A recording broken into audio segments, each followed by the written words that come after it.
Hello and welcome to the Famalam podcast. I'm Gareth Robinson and I'm here with Daisy. Hi, Daisy.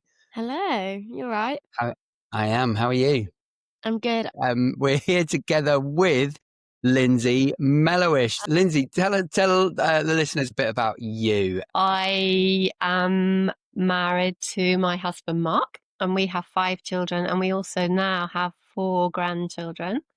I also work in an NHS children and young people's mental health service as a systemic and family psychotherapist. Basically, I do family therapy with children and young people and their families. And that's a key reason why we thought you'd be fantastic to talk to about the subject that we've been considering about boundaries, discipline, whatever we might want to call that. We had that conversation in the last episode. So maybe that's a good place to start. What do we mean by boundaries in a family context? You must come across that. Is it a nice way of saying discipline? Funny, isn't it? Tell us about boundaries. I mean, maybe in a way, boundaries is a kind of more palatable way of saying discipline. It's just a bit softer, maybe a bit gentler. People think, oh, discipline sounds very kind of strict. And so I kind of do get that. I mean, boundaries are just a word for discipline in a way. So putting in place kind of limits for our children to help them learn what is and isn't okay in any particular context that they might find themselves in. And so that's really what boundaries are. But we can certainly use the word discipline. I mean, discipline isn't a negative thing either, is it? I think, as you said, one of your guys said, well, the word discipline is in the Bible. Eugene Peterson, in the Message version of the Bible, says in Hebrews, at the time, discipline isn't much fun. It always feels like it's going against the grain. Later, of course, it pays off handsomely, as it's the well-trained who find themselves mature in their relationship with God. I love that. And in a sense, it's not just children who need discipline, is it? We all need discipline. We need to discipline ourselves to eat healthily so that we stay trim, or we need to discipline ourselves maybe in our Bible reading so that we grow in our faith and in our walk with God. So discipline is important for all of us, but I think that because children and young people can't always do it for themselves, especially when they're little, it's different when they're kind of late teens, but I think parents need to do that for them and put in place those limits really that will help them to acquire habits that will help them to grow and live a mature life. I like to think of parenting in a funnel, actually, in the way that, at the bottom of a funnel, it's very, very narrow, isn't it? And so with a tiny toddler, they need very, very narrow boundaries, because if you were to put a crawling baby on the table, in fact, my son did that the other day with his little one, and he had to really watch, because otherwise she would just crawl off the table, because she doesn't know how to set limits for herself. But then as you parent in that funnel, it kind of gets wider and wider and wider as young people kind of acquire that means of kind of setting their own limits, as it were. And then eventually they come out of the top of the funnel when they reach maturity, and then they have their own freedoms, and they can make those wise choices themselves. It's great. The idea that parents discipline their children so that our children can become disciplined people. That's kind of what you're I think so. saying. Yeah, become disciplined people. I suppose that again sounds a bit, I'm not sure if I like that, but I think I like the idea of maybe reaching a child's heart, so that we put into their heart, we put in all those really important things, character attributes, things like kindness and generosity and those kinds of things, that we put them in, so that then later on they can draw those out and they become that lovely, mature adult. Or they even do that while they're little and while they're growing up as well, don't they? Yeah. I've reflected a bit about the old translation of the Lord's Prayer says, forgive us our trespasses. And if boundaries are how we know our own limits and discern other people's limits, perhaps, then trespassing is when we take advantage of somebody else, or we wander into someone else's territory, maybe in an unwelcome way. Learning good boundaries stops us from trespassing onto other people's territory, if you like. And that self-discipline that you're saying kind of gets loaded into us through effective parenting is the thing that allows us to understand where the boundaries are, where we're trespassing into territory that's not Yeah. ours. It makes me think about what David says in the Psalms, where he writes, I've written your word in my heart that I might not sin against you. And so he's Love so that. concerned, isn't he, to preserve and grow his heart in character. I mean, this is my interpretation, but Yeah. he keeps on writing God's word in there to make sure that he stays on track and doesn't wander or trespass, as you say. Yeah. Love that. I was going to say, Lindsay, honestly, I think that how do I phrase this? I actually think doing this podcast is probably the best thing for me before I hopefully one day become a parent. I'm going to be the best parent ever with all this advice. This funneling is so cool. So thank you. I was going to ask, You're why welcome. might parents find it difficult to set and keep boundaries when we know it's important, but sometimes they're a bit scared? Why is that so difficult? I think you've kind of, part of the answer is there in the question. I think there can be a real fear for some parents, maybe fear that they might get it wrong, they might damage their child. And obviously, you would never want to overdo the strictness or the consequences. But I think sometimes parents have had that fear maybe put in them, or maybe they have just not grown up with a model. They haven't had parents who were able to put in boundaries themselves for whatever reason. It's never about blaming. I don't think any parent sets out to wreck their child's life, do they? I think parents No. want to do the best they possibly can, but sometimes they just haven't had that, that role model. And so they can't do that because they haven't got anything to draw from. I wonder as well whether some parents are distracted by their own worries. Maybe they have relationship worries or financial worries, and they can't focus, so they haven't got time to think about disciplining. So or boundaries. So it's much easier to turn a blind eye and let their child they seem all right. So, let's just let them carry on. So I think there can be lots of reasons. I mean, I remember as a parent, there are so many stresses and you've got to choose which battle to fight, I guess, haven't you? And sometimes you don't discipline in the way you want to because, you want to put healthy boundaries in place. And we were talking about how we had a conversation to help the kids reflect on why did you think that was wrong? But sometimes you don't have the time or you don't have the emotional capacity to do it that well. But I wonder, could it be that parents are worried about becoming controlling? Like, what's the difference between good discipline or setting healthy boundaries and being a controlling parent? Because no parent wants to be controlling, right? We know that harms kids and that's the last thing we want to do. So what's the difference so that we can know the boundary between, okay, I'm doing this in a healthy way or actually I'm harming my child right now? I think that's a really great question. I guess what I would say is that I think that putting in place healthy boundaries or discipline is rooted in love. And I think it's focused on the young person or the child. I think it's for the benefit of that child or young person so that they, as we've already said, so that they can grow in maturity and learn to live in a way that's helpful for them and for others around them. So I think it's absolutely for their benefit. Whereas I think that controlling behavior is rather than rooted in love is rooted in fear. There can be all kinds of reasons, can't there? Why, as to why we're fearful. Might be fear of everything becoming chaotic. Or maybe in the past we've had things in life where we haven't felt in control. Maybe we lived in a home where things were a bit tricky. And so it's almost like we need to have control now and we need to take control. And so the controlling is more for the benefit of the person who's giving it out. That's how I see it. Whereas healthy boundaries are for the benefit of the recipient. Does that make sense? That's really helpful. Yeah.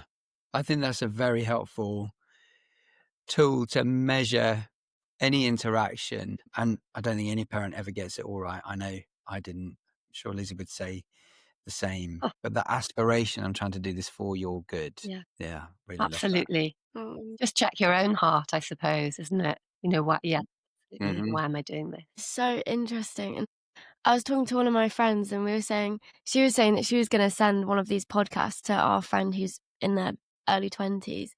And it was about mental health. And she was like, I'm sending this to my friend because I think it's going to really help them understand why their parents did this and like why they feel these ways towards their parents. But I think seeing a family who's like loves each other talking about this is really helpful.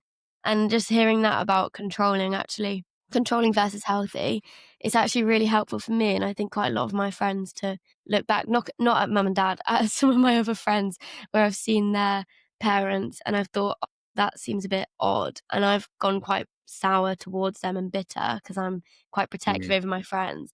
But really it's just because they're trying to do the right thing. They're just not doing it very well. It's really Yeah, and I think that's right, Daisy, what you've just said. And I really like that, not to kind of be bitter, I think you said, because I think, as I say, parents are always doing their best, or most parents are. And I think there's always reasons for why we behave in certain ways, why we parent in certain ways. And I think it's really important to step back. I often use the little phrase, I wonder what happened to them with anything that kind of maybe seems a bit, I'm not sure about that. I wonder what happened that means that you need to, to be like that now.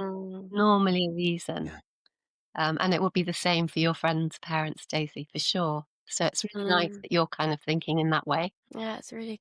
I suppose that kind of comes on to my next question of when do you know as a parent when your boundaries are too rigid or maybe even too loose? How do you get the balance right? I mean, I think that's a really, really difficult question to answer. If I'm honest, as parents, we all go through, oh gosh, am I getting this right? Often afterwards, you think, did I get that right? Or, did we get that wrong? If you're married and parenting together, um, I'm not sure. And sometimes we can beat ourselves up as well for maybe getting it wrong. I would be really in favor of talking to other people, spotting those parents that you think are doing a really great job or have done a great job in the past and go and talk to them. See what they think. I did this. What do you think? Talk it through and maybe listen. Like you said, Daisy, you've sent this podcast to your friends. Listen to podcasts if you're a parent. Get as much information as you can. Wisdom for your parenting. And I think as your young person gets older, talk to them. So if they're complaining and saying this feels really, this is too strict, then I would say, well, talk with them and just say, all right, then, well, then let's ease off a bit. Perhaps we could ease off on this particular one and then let's see how it goes. And we'll give you the responsibility to manage in this particular scenario. But let them know that, if things kind of go a bit pear-shaped, then you'll need to step back in and make some changes. So I'm a big fan of being collaborative with your young person. Obviously, when children are little, that's not fair. They wouldn't be able to cope with that. But as they get older, collaborate with them. I think we need to be flexible. I think that's what I'm saying. I think flexibility is key and not to be afraid to think, actually, we got that wrong. Let's go back. And even to say that to your young person, have a conversation that we thought about this and actually you were right. We want to move things a bit, or we've thought about this and we think maybe we just need to have a slightly tighter boundary for a little while and see how it goes. But some boundaries for different people will be non-negotiable. There may be certain things, certain practices or habits in your own home that you think actually, this one is something that we don't do. So some families might say if their young person has their boyfriend or girlfriend round, if they're in their room, they want them to leave the door open, or they want them to stay downstairs, or people have their different kind of boundaries, don't they, according to their beliefs, or their upbringing. But there will be some things where you think, no, this is one that's really important to us. And so you explain that to your young person. But other than that, I think flexibility is really important, to be collaborative and consult and talk with each other as they get older. Not for little ones, obviously, but as they get older, I think that's really helpful. Yeah. Yeah. So good. So we talked a bit about the stress of the moment and putting boundaries or disciplining kids in a healthy way. We're dealing with all the stress of life. How do parents stay calm when they're enforcing these boundaries. The heat at the moment happens, the blood is rising. We talked about how we use the naughty step sometimes to give us time out just as much as the kids time out. But what are some of the tips, good practices about how do you avoid boiling over in the heat at the moment? How do you not lose it? How do you stay calm? I guess staying calm is kind of relevant, isn't it? Not just when you're trying to enforce boundaries. It's relevant in relationships with other people, adults. Yeah. Or staying calm is quite a skill. And I think some personalities do it more easily than others. Some people are just born with that fiery way, aren't they? And others are born with that ability just to be a bit more stable um, and quiet and calm. Finding ways to stay calm in the moment when you get angry, and whether or not it's about boundaries is really good. Strategy is to sort of calm yourself down if you feel that red mist coming down or that anger rising. Things like breathing strategies, which some people think, oh, I'm sure that doesn't work, but actually over time it does. Just to, when you can feel yourself getting your hands getting hot or your head getting hot and you can feel yourself getting angry, use those strategies to calm down. And I would say, if possible, try not to say anything or act in the moment when you're stressed or feeling angry. And I would say, just don't be afraid to say, do you know what? I don't want to say the wrong thing. I'm feeling actually quite cross at the moment. I don't want to say the wrong thing. So I'm going to just take some time. I'm going to go for a walk, or I'm going to do some cooking or whatever. And then we'll come back and we'll talk about this later, because I don't want to overreact. So I think just not to be afraid to take some time out and take a break, maybe talk to your partner or do something helpful, or talk to someone wise who can help you to see it in a measured way. Because sometimes we see things wrongly as parents as well. We need to just step back and think, what actually is going on here? And the other really important thing I would say is take time to pray, because when we pray, amazing things happen, don't they? And God enters our heart, and he changes our heart, and he helps us to respond rather than to react. And perhaps that's what this is about. It's about, how do I want to respond in this situation rather than just kind of reacting there and then out of anger. That's such a good distinction. It's bringing to mind, Daisy, you won't remember this because you were too young, but I have a horrible memory of disciplining you out of anger. And I just remember not being proud of myself in the moment, knowing that I'd overdone it. I think I'd raised my voice, and because of things that had happened for me as a kid, I was like, I'm not going to raise my voice at my kids. I'm not going to be that guy. But you find that you do. I mean, you were quite young, but afterwards, I think I did try to say sorry. I did try to make it up, but it was a real learning point for me of like, I said I don't want to be that guy. I've just been that guy, but if I can check that now, then it doesn't mean that I have to be remembered as that guy in the future. And I don't know, Daisy, if you have any memories of me raising my voice or not, because from that point, I tried really hard not to. No, I think for you as well, you didn't raise your voice hardly at all. But when you did, it was more because we'd done something really bad. And it wasn't like shouting. It was like, oh, Dad's like really not impressed now because we've crossed the boundary. We've trespassed ourselves. So but I can't remember them. There's like one time that I remember I said it in the last episode. We were being really naughty in the car, and we got home and you were like really annoyed at us. But you weren't in the car with us, but Mum had told you, and Mum was really upset. So you were more responding to that.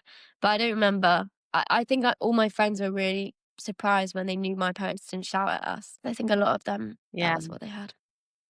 I remember, like you, Gareth, I remember getting it quite wrong with one of our teenagers, actually, when we found out that he'd gone off to a gig and we hadn't known he was going, and he thought if he asked us that we would say no. But we found out from some friends halfway through the evening, and I can't remember if we phoned him or went and fetched him, and I feel like we just didn't handle it well, and it would have just been better to let it play out and then just talk about it the next day. And I look back and I really regret that. I don't even know if he would remember. I'll have to ask him. But yeah, we can beat ourselves up, can't we, sometimes? But as you say, Gareth, the important thing is to process it reflect on it and then think, actually, I don't want to do that again. And so my intention is not to. And then we move on. That's so, yeah, so good. And I think because I knew what what I could be like if I'd gotten angry and started shouting, I distinctly remember you guys going, "Oh, Dad's shouting at us," and I remember saying, like, "Oh, if you think this is shouting, you've heard nothing yet." Like, because I knew that my level could go. If I started to lose it, I might have raised my voice, but that's nothing like shouting. But for you kids, obviously you were like, "Oh my goodness, Dad's shouting." Because I mean, that's really encouraging for me, because I didn't want to raise my voice, but knew that that was probably a tendency that I would battle. So yeah, interesting. Okay, so Lindsay, some couples and parents, if they're parenting together, will have different approaches, different ways of doing it. How on earth do they work as a team? And I'm thinking even cross-cultural, or they've grown up in different households and different ways of their parents doing it. What's your advice for them? I mean, it would be very surprising if people didn't have different approaches, because you're coming from completely different families. You've had different experiences of being parented. And that's a very normal thing. In family therapy, we talk about the different scripts. So there might be a script that you remember from being parented where you want to replicate that script. You think, actually, I really liked that my parents did that. As I come together in my family, I want to do that. And there might be other things that you want to correct. It might be a corrective script. So you think, I didn't like that my parents shouted at me, so I don't want to do that with my children. And so we think about our own families, and then we come together with our partner, and there'll be different things that each of us remember and maybe want to bring into our family, or maybe definitely don't want to bring in. That's a really good thing, because it brings balance, and it's rich, isn't it?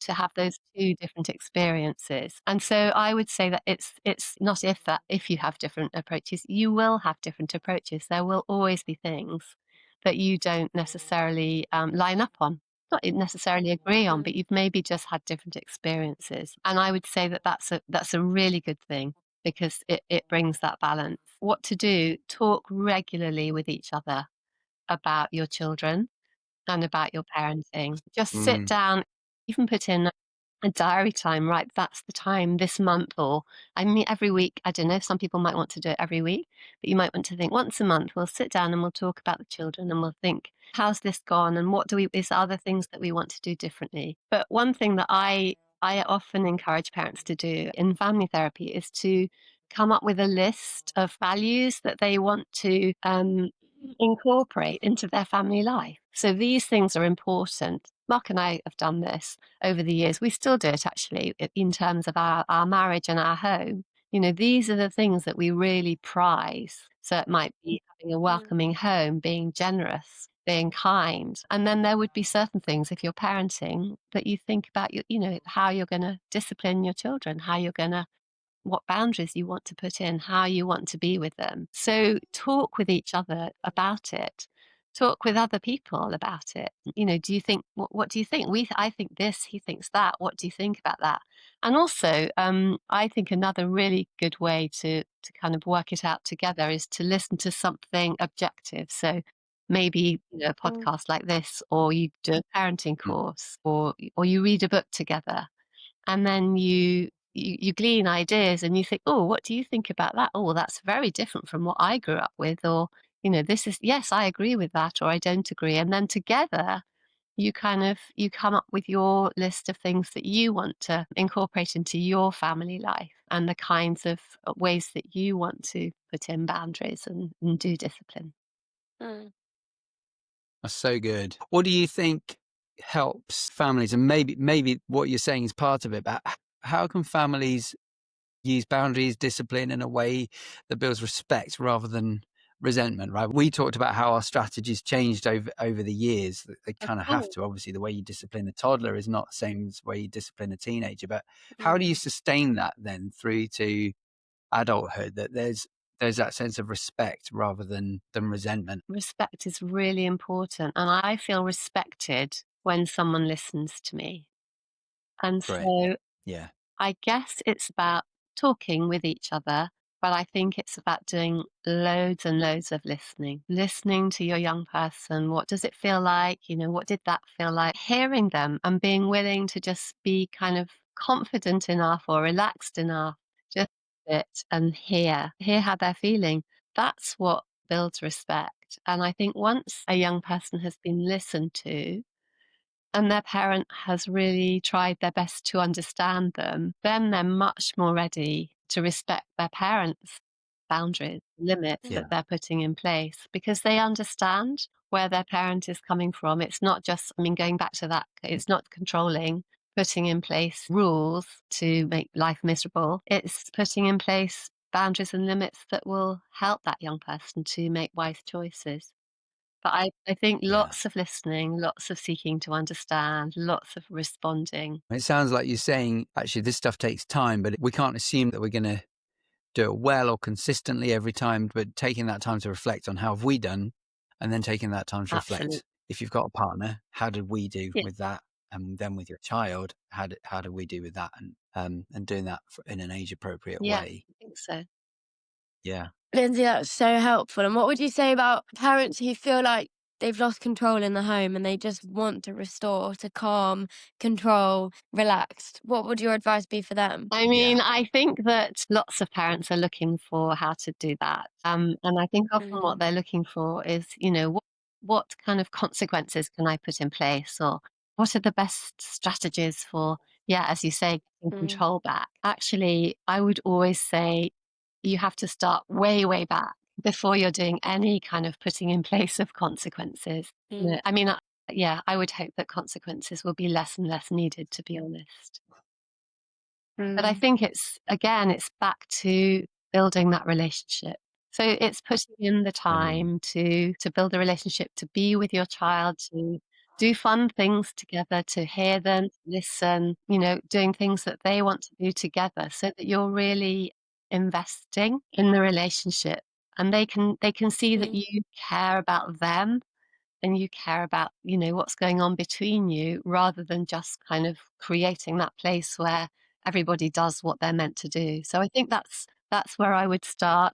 Be as collaborative as you can. Think about where things have gone off track and talk with them about that. I'm quite a fan of time in rather than sort of time outs and consequences. And by time in, I mean just time together to talk. If with a little one, it's just maybe cuddles and hugs, isn't it? And talking and letting them know then, in that context, what's okay and what wasn't okay about what happened and why, and just explaining why. So lots of time in. I just remember years ago when I got something badly wrong, and I remember my dad the next day taking me for a long walk on the common, and we had a long conversation. And actually, I really appreciated that. I thought, gosh, this really matters to him. So I need to listen. It's a real memory, and obviously it's a very long time ago for me. I think once you get to the point of needing to bring in some consequences, I would say try and make them logical, related to, what happened. So maybe a young person, I don't know, can't get up for school. So you maybe have to talk with them and think, well, actually, maybe tomorrow night you don't go out if, because you were late to bed, you couldn't get up. So that it's not just some random punishment. It's actually a logical consequence that helps them to acquire a different habit. One thing that I am quite in favour of is modelling apology. So if you've got things wrong, or if things have gone out of control, modeling, I realized that I got this wrong. I think you've talked about that, Gareth. Modeling that, and not being afraid to say sorry where where you made mistakes. And then hopefully that translates and they learn to say sorry as well. If you've lost control and ruptures have happened, so relationships have broken up, I think create opportunities to put things right. So yes, apology and repair. How can we kind of talk about this in a way that brings us back together and restores things? Yeah. And I think it's really important for children and young people to see that you're fair, you want to be consistent. Sometimes you don't manage it, but you want to do your absolute best to be fair and to be kind and consistent, and let them know that. And in some relationships, there may be that possibility of saying, do you feel there have been times when I haven't been fair? And have a conversation about that. That could be quite a risky thing to ask, depending on your relationship. So I wouldn't Yeah. say just march in and ask that, but that could be, when have I got things wrong? Appropriately, appropriately and carefully. Mm. So, Lindsay, every parent will be thinking, is there one little thing that I could do that would make a big difference? Got any Yeah. thoughts for I mean, just parents this is a listening? tiny example. I remember when one of our boys was maybe 15, 16, and it would be Saturday afternoon and we'd be getting on with our day. And then all of a sudden, we would find that he'd gone out and we hadn't had that conversation about what time he would come home. And this just went on for quite a lot of weeks, if not months. And it would be stressful every Saturday. Yeah. And then we talked about this and we suddenly thought, well, let's do this differently. And we decided that we would have a conversation with him and we would come up with a time when in general he needed to be home. So I can't even Hmm. remember what the time was. And then we said, if you want to negotiate that and come in later for a particular reason, then make sure that we have that conversation before you go out. Because then we're not kind of stressing looking for you. You'll come and find us. We're pretty much available. And then we Yeah. know that if we haven't had the conversation, you will be home at whatever time it is. Otherwise, if you want to negotiate it, then come and talk to us about it. And it made such a difference. And I think that can probably be applied to all kinds of different scenarios where it's stressful because you have to keep kind of thinking, oh, what's right here? What's right? What are they allowed to do? What aren't they? If you have a few sort of Mm. general principles, as it were, that they Yeah. that they know they stick to, unless they need room for flexibility for a particular reason. And yeah, so I just remember that and thinking that was amazing that we heard about that and we did it. Yeah. Yeah. I'm thinking Brené Brown would say clear is kind, Lovely. right? Setting a clear expectation and a clear way in which you can communicate if that's not going to be met. I think for me, these 2 episodes, just thinking how important the relationship is rather than, rules are important, but it's the relationship that helps to maintain the rules. Help people understand when rules have been broken, if they have been broken, and why that matters.